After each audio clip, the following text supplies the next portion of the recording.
Hola, ¿qué tal amigos? Es un gusto poder estar con ustedes nuevamente y estamos acá para aprender, estamos acá para compartir, estamos acá para poder tener un momento en el cual vamos a solucionar todas esas dudas que tienen que ver con salud dental y con implantes dentales. ¿Qué tal, doctor? ¿Cómo está? ¿Qué tal, Javier? Muy buenas tardes, un saludo a todos. Gracias como siempre por acompañarnos. Así es, bueno, hoy como ya lo habíamos anunciado tenemos un tema muy interesante y probablemente algunos de ustedes estarán haciendo y cómo se hace para poder cuidar los implantes dentales. Así que el tema de esta noche es cuidado de implantes dentales y queremos invitarles a que puedan interactuar con nosotros haciendo sus consultas. Estamos en transmisión simultánea en Instagram, en Facebook y también estamos en YouTube. Así que en cualquiera de las plataformas que ustedes se encuentren pueden compartir esas dudas que ustedes tienen. Cuidado de implantes dentales, doctor. Vamos a empezar con la pregunta lógica. ¿Qué es un implante dental?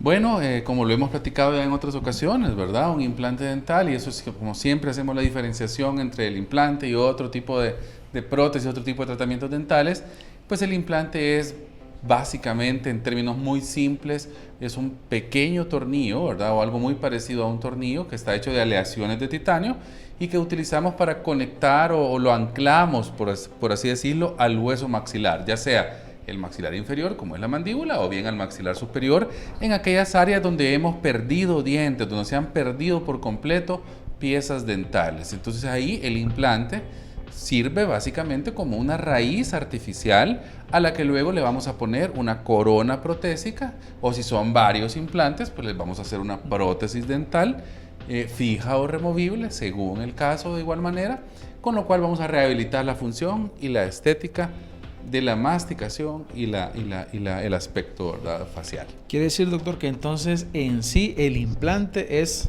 el tornillo, el perno. El tornillo o el perno, como le podríamos llamar, pero son implantes en 12, o sea, se llaman porque había otro tipo de implantes que ya no se usan mucho, aunque hay un movimiento que nuevamente los está utilizando, pero a los que nos vamos a referir nosotros es a estos, a los tornillos que van anclados al hueso maxilar, ¿verdad?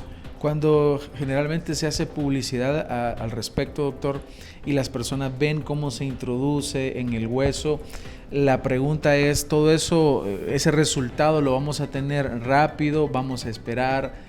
También se hace la pregunta, ¿va a doler? Sí, es ¿Qué podríamos decir al respecto para que las personas entiendan cómo es el proceso que se sigue para poder introducir el implante? Excelentes preguntas, porque realmente tiene usted toda la razón. Uno como esto lo hace de manera ya, pues en el día a día clínico, ¿verdad? A veces uno ya se le pasan por alto pues esos detalles que para muchos pacientes y público en general pueden ser temas de mucha importancia, de mucha relevancia. Y hay que decir en primer lugar, el procedimiento en cuanto a términos de que si duele o no duele, pues no es un procedimiento que sea tan invasivo, ¿verdad?, tan incapacitante, ya que la trepanación, porque sí hay que hacer un pequeño agujerito, ¿verdad?, en el hueso donde vamos a colocarlo, pero está hecha pues con kits especiales diseñados específicamente para ello, ¿verdad?, con brocas, con refrigeración, de manera que, y estamos hablando de aditamentos que, para poner un ejemplo, sus diámetros oscilan generalmente entre 3.5 milímetros de diámetro y digamos 10 milímetros de largo, o hasta 15 o 16 milímetros de largo suelen ser los más largos, ¿verdad? Entonces imagínense, no son ni siquiera 2 centímetros y en cuanto a grosor, pues lo más grueso que se puede ver generalmente es unos 5 milímetros de diámetro más o menos. Entonces son pequeños realmente. Esto hace que el proceso como tal no sea muy traumático, es decir, no genera tanta molestia en la gran mayoría de los pacientes, porque esto varía de un paciente a otro, ¿verdad? Tenemos que pensar que los organismos son individuales, el umbral del dolor varía de una persona a la otra, la respuesta inflamatoria varía también de una persona a la otra, pero el común denominador, como decía, es que no sean procedimientos muy traumáticos. Generalmente son procedimientos ambulatorios, el paciente se va para su casa, guarda, sí, un reposo el primer, segundo día, luego reposos relativos, y ya pues luego se va incorporando a sus funciones, ¿verdad? En esta fase lo que se busca es la integración al sistema óseo. Correcto. La primera etapa, que vamos a la segunda parte de su pregunta, ¿verdad?, que era cuánto tiempo me puede tardar cuánto tiempo me puede llevar el proceso, y es que generalmente conlleva dos grandes fases: la fase quirúrgica, que es la que acabo de describir, donde se hace pues la cirugía, el agujerito en el hueso, colocamos el tornillo y en la gran mayoría de los casos pues cerramos la encía sobre él, ¿verdad? Luego viene el tiempo de espera. ¿Y por qué hay que esperar? Porque se tiene que dar el proceso que se conoce como osseointegración, ¿verdad? Que es cuando el hueso y esta aleación de titanio van a generar una unión íntima, fuerte, estable, que va a permitir que ese tornillo se ancle al hueso y pueda recibir luego la corona protésica, que ya va a ser capaz de ejercer masticación y recibir todas las fuerzas de la mordida, vamos a decir, ¿verdad? Este proceso lleva un tiempo de espera en promedio de 4 meses, ¿verdad? ¿Existe la posibilidad de que no se integre al hueso? ¿O es muy Existe, remota? existe, pero es muy remota. Es decir, y puede deberse a un montón de factores, pero en general la estadística, digamos, de todos los estudios recopilados por décadas, nos indican de que el éxito de los implantes dentales oscila entre el 98 y el 99.5% de éxito en cuanto a la integración. Si nosotros lo redondeamos y digamos que estuviera en un 99%, quiere decir que, eso sí, de cada 100 implantes que se colocan puede haber uno que no se integre, ¿verdad? Más o menos eso sería como los valores estadísticos, por decirlo de alguna manera, ¿verdad? Doctor, ¿quién necesita un implante? Aquella persona que ha perdido una o varias piezas dentales, que perdió las piezas dentales por completo, es decir, que el diente ya fue extraído con todo y su raíz, ¿verdad? Porque si todavía hay raíz, si todavía hay algún aspecto del diente que se pueda salvar o rescatar, hay otros procedimientos que anteceden pues a los implantes y que permiten, como por ejemplo las endodoncias, las rehabilitaciones de este tipo, que permiten salvar el diente antes de que sea extraído. Pero si el diente se perdió, fue quitado por completo, entonces ese ya es un paciente potencial para el tratamiento de implantes dentales, ¿verdad?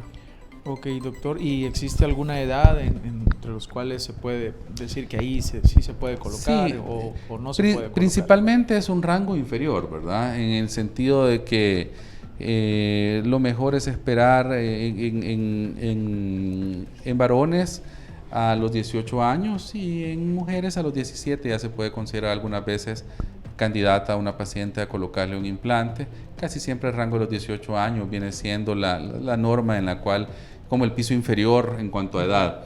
En cuanto a rango superior de edad como tal no hay.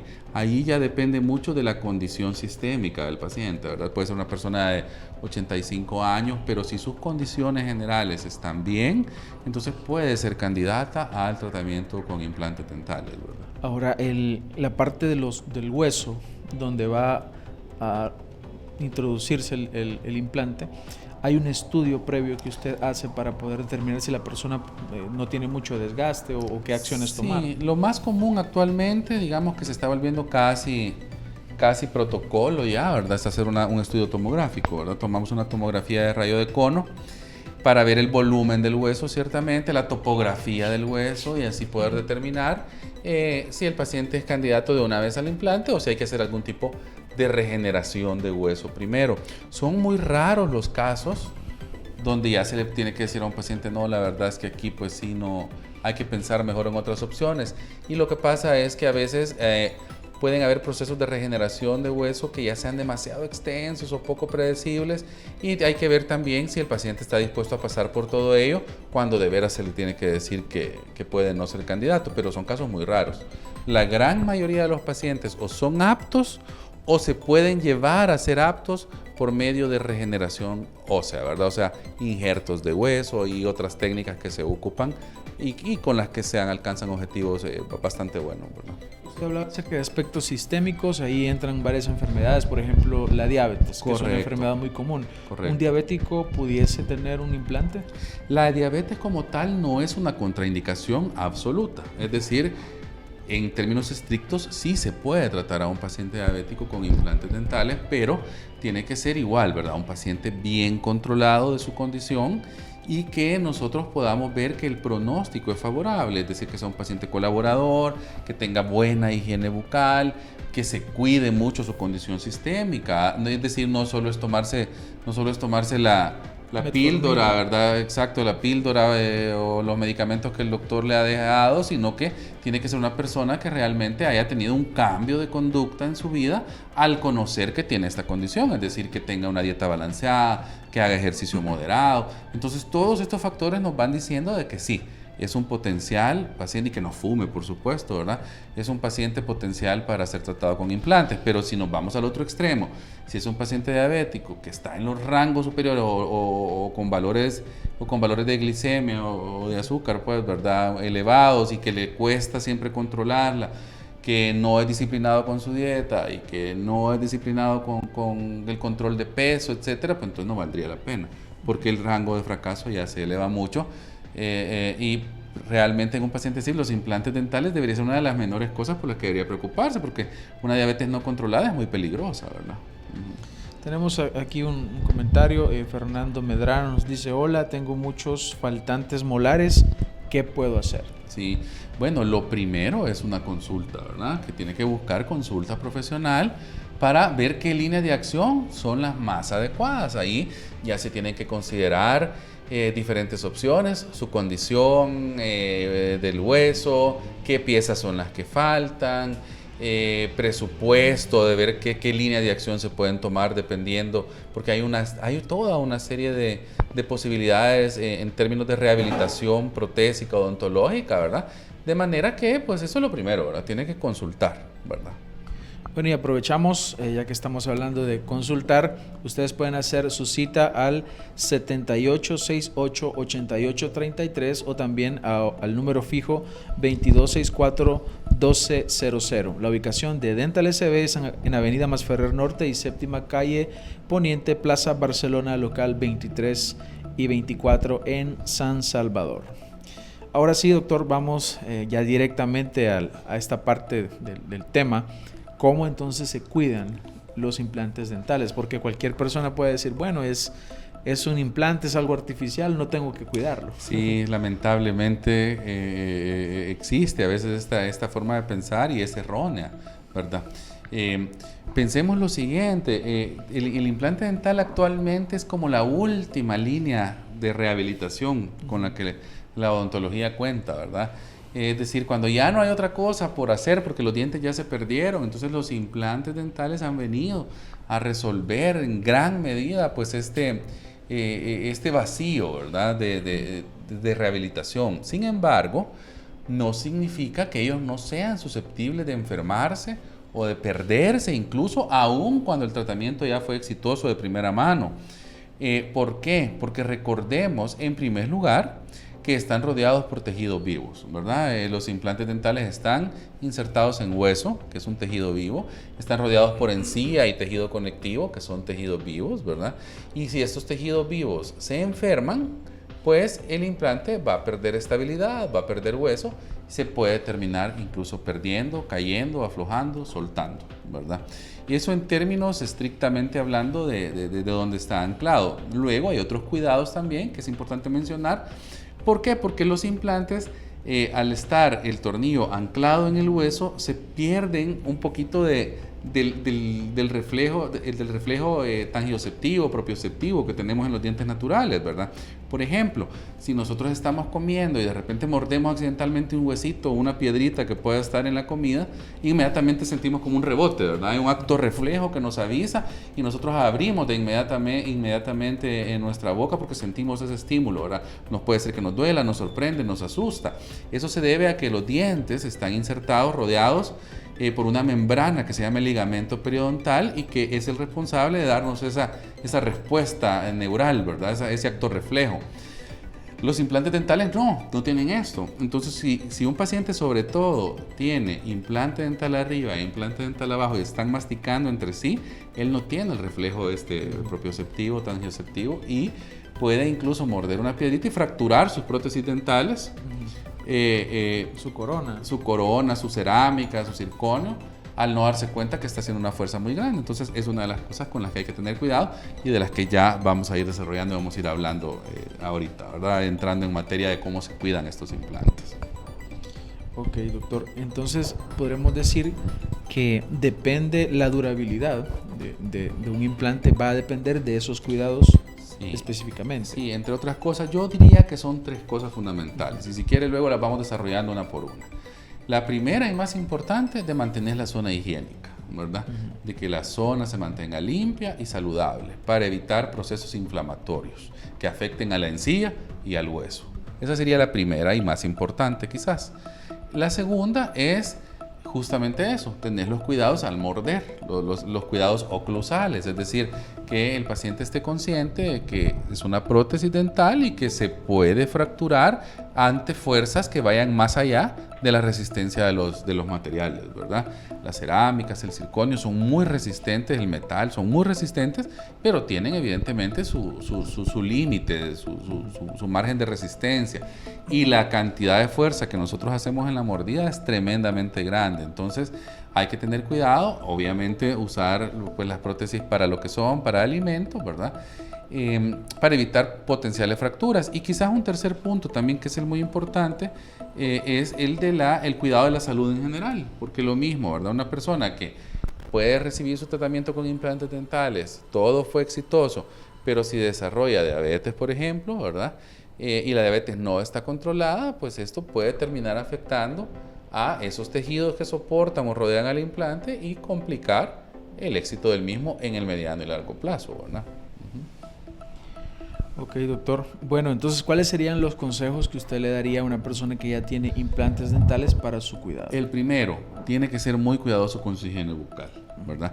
Nunca caer en la trampa de pensar que porque ya se puso los implantes, lo que decíamos, ¿verdad? Como eso es artificial, ya no se daña, ya no le pasa nada, ya no me tengo ni siquiera que cuidar la higiene de mi boca. No, es lo opuesto. Yo creería que lo más, pensamiento más común es estar pensando únicamente en la corona. Correcto. Estamos pensando en la parte de arriba cuando hay toda una infraestructura. Y todo lo que lo soporta es tejido vivo, ¿verdad? Es tejido vivo que es susceptible de enfermarse.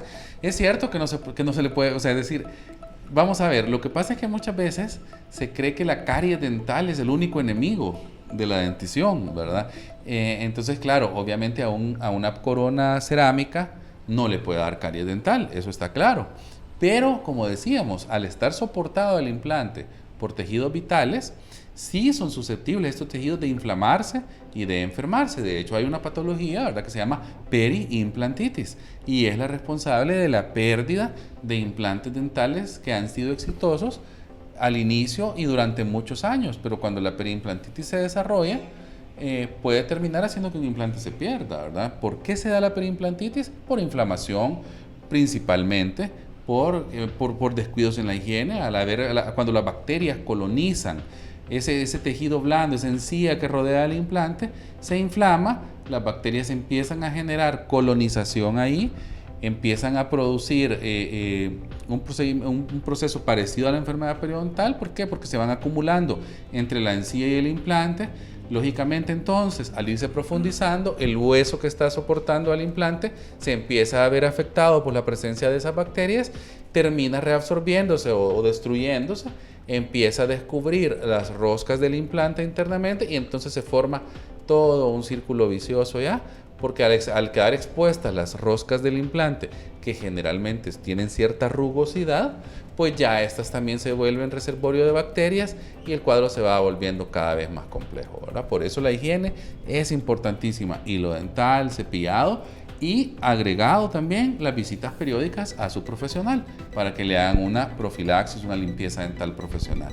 Si se mantienen esos cuidados, está cubierto el paciente en términos de higiene, ¿verdad? Tenemos acá una pregunta.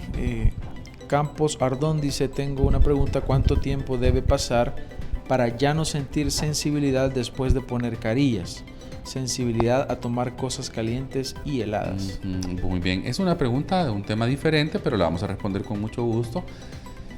Pues realmente no debería haber más allá, tal vez, en general no debería haber sensibilidad. A veces puede quedar, porque volvemos, como hay tantos casos y son tan variados, ¿verdad?, las situaciones, pudiera haber tal vez un estadio pasajero de algún nivel de sensibilidad dental, pero que no debería extenderse, diría yo, más allá de la primera semana, cuando mucho, pues, si es que se llega a dar, ¿verdad? Pero es un caso que habría que verlo para realmente poder decir qué puede estar pasando, ¿verdad? Pero sí, no debería, ¿verdad?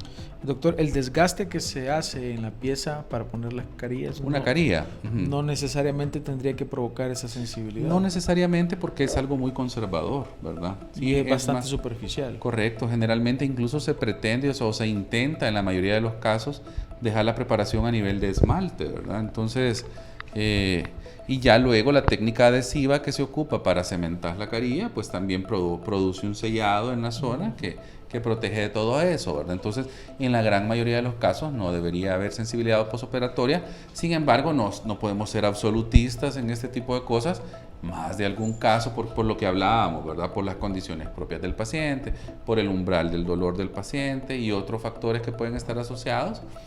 Podría haber una sensibilidad pasajera, pero que debe ser eso, pasajera, y debe haber una evolución positiva, es decir, que cada día tiene que sentirse mejor hasta que desaparezca en el corto plazo, ¿verdad? Ahí lo que necesita es que se le haga una evaluación. Sí, una evaluación para ver qué pasó, ¿verdad? ¿Qué es lo que puede estarle sucediendo, ¿verdad? Nuevamente repetimos los números de teléfono para que ustedes puedan hacer una cita y que puedan recibir esa evaluación: el 7868-8833 y 2264-1200. Regresemos al tema, doctor. Claro.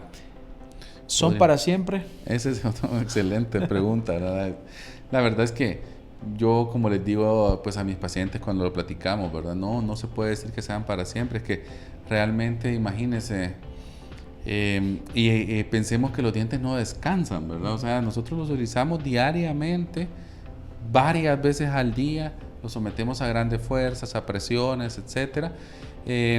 Y por lo tanto todo tratamiento dental va a tener su vida útil, ¿verdad? Y su tiempo de caducidad. Los implantes dentales en este sentido pues no son una excepción. Si bien es cierto, cuando son exitosos y se les da un buen cuidado, son uno de los tratamientos más longevos en odontología, ¿verdad? Porque duran un montón de tiempo. Pero no nos podemos aventurar a decir que van a ser para siempre. Sería una falta de responsabilidad realmente como profesionales afirmar algo así, ¿verdad? Y eso es muy importante que los pacientes también lo sepan, ¿verdad? Porque claro, cuando surgieron era una de las cosas, yo me acuerdo en los primeros años, cuando yo empecé pues en el 2007, 2008, que es cuando empezó mi práctica con implantes. Claro, los implantes ya tenían mucho tiempo, ¿verdad? De venir, pero era uno de los estigmas o de los mitos, ¿verdad? La noción o la sensación de que ya me pongo implantes y me olvidé de los problemas en mis dientes, ya no me tengo que cuidar, ya no.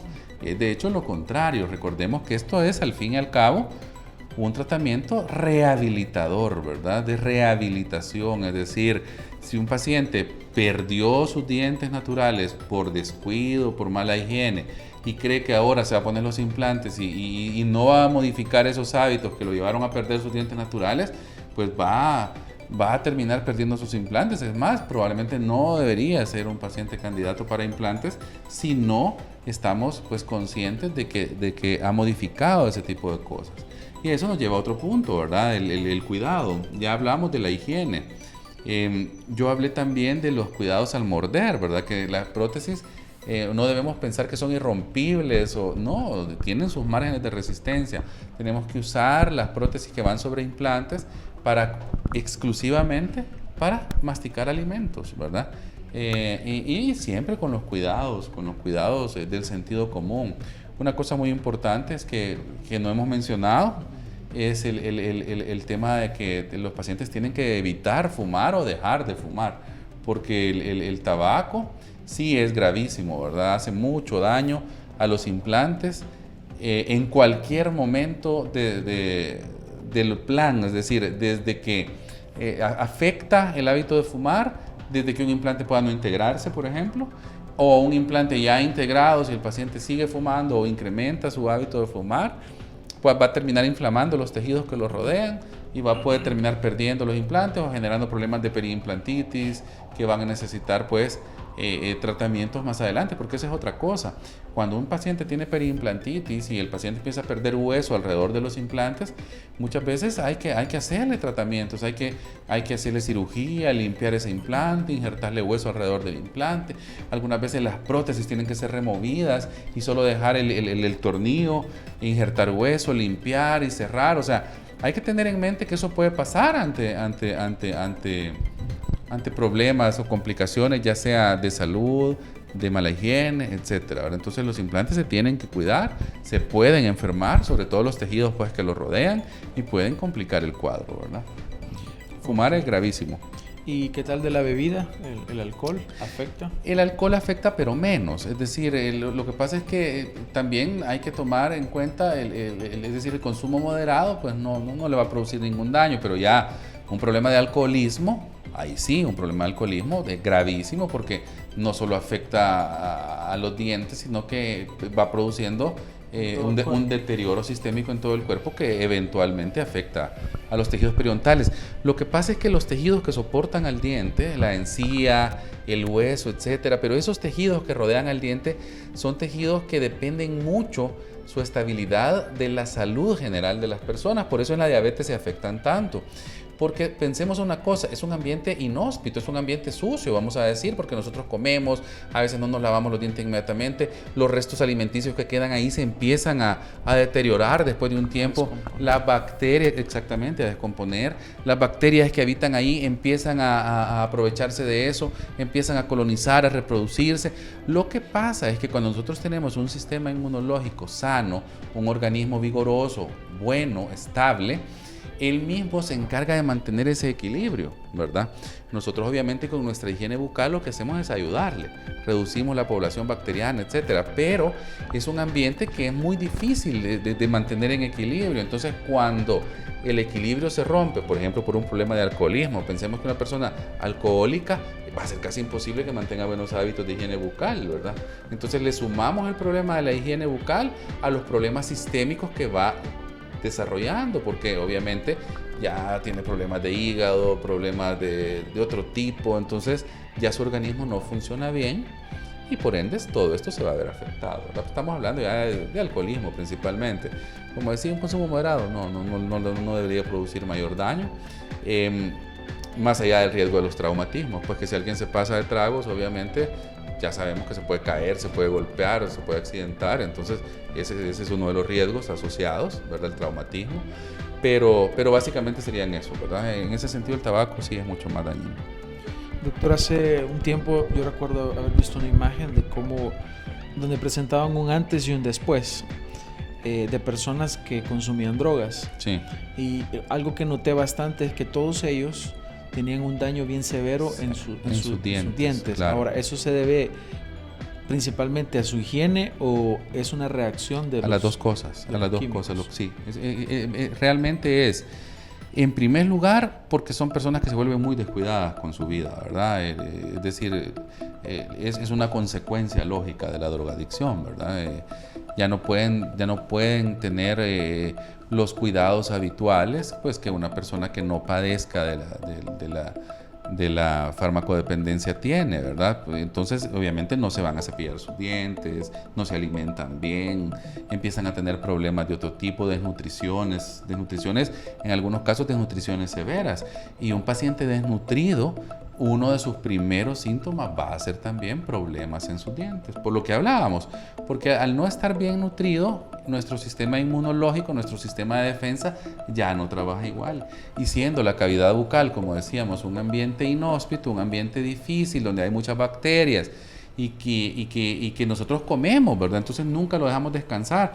Comemos, si no nos cepillamos, si no nos limpiamos adecuadamente, la comida se deteriora, se descompone, las bacterias aprovechan y empieza a crearse todo el deterioro en general, ¿verdad? Entonces, en el caso de la drogadicción es en ambos sentidos, ¿verdad? Es por falta de higiene y también por deterioro físico, ¿verdad? Okay. Bueno, tenemos aquí un comentario de Facebook de Einer Soriano, dice, excelente tema. ¿Por qué habrá poca educación en cuanto a la salud dental o bucal, siendo que es de vital importancia? Sí, la verdad se hacen esfuerzos. Lo que pasa es que yo siento que sí, a nivel quizás institucional o a nivel mundial, es un tema que todavía se tiene que difundir más, ¿verdad? Eso es una de de las tareas fuertes, ¿verdad? Del Ministerio de Salud, de organizaciones como la Organización Mundial de la Salud, la Organización Panamericana de la Salud, que me consta que hacen esfuerzos, ¿verdad? Por comunicar educación en salud bucal, pero todavía hace falta que tenga más impacto, ¿verdad? Esa es una de las razones por las que pues, nosotros tenemos este esfuerzo, ¿verdad? Este tipo de actividades en nuestro canal de YouTube, en el cual pues los invito a que lo visiten, por cierto, porque hay muchos temas que es justamente lo que yo particularmente pretendo es eso, que sea una herramienta educativa para que ustedes como pacientes tengan insumos de donde recibir información sobre la salud de sus dientes y de su cavidad bucal en general, ¿verdad? Así es, bueno, vayan y sigan al doctor.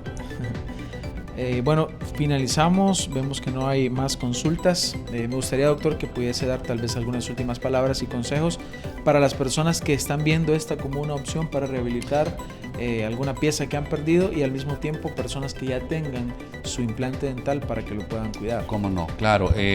Bueno, si es un paciente potencial candidato y está considerándolo, hágalo porque es una de las mejores herramientas técnicas, vamos a decir, de rehabilitación con las que se cuenta. Va a poder recuperar su función, en la gran mayoría de los casos su estética también. No crea que es una solución mágica, porque no lo es. Va a requerir después compromiso de su parte, controles periódicos, higiene bucal, ser muy meticuloso, Disciplina. es decir, exacto, hay que cuidarlos, hay que ser disciplinado, pero vale mucho la pena porque va a recuperar todas esas funciones que se han perdido. Un mensaje para todos los pacientes y ahorita, por ejemplo, que estamos saliendo de este entorno, de lo que hemos vivido estos últimos años, hemos visto lo grave que es estar mal físicamente, ¿verdad? Claro. Entonces, tenemos que aprender como sociedad, como humanidad, a que tenemos que cuidar nuestra salud en general, tenemos que cuidarnos del sobrepeso, tenemos que cuidarnos de los excesos, porque ya vimos realmente que esas son cosas que nos ponen en desventaja cuando se presentan amenazas a nuestra salud. Entonces, tenemos que realmente cambiar estos hábitos, buscar tener una vida más saludable. En el tema de los implantes dentales, por ejemplo, si tenemos una vida más saludable, vamos a tener implantes más saludables que van a durar mucho más tiempo, ¿verdad? Entonces, ese quizás es uno de los mensajes más importantes, que realmente al fin y al cabo viene siendo nuestra responsabilidad tener una vida más sana, ¿verdad? Y tenemos todas las herramientas en el mundo moderno para realmente ser personas más saludables. Y tenemos que buscarlo y tomar acción sobre ello, ¿verdad?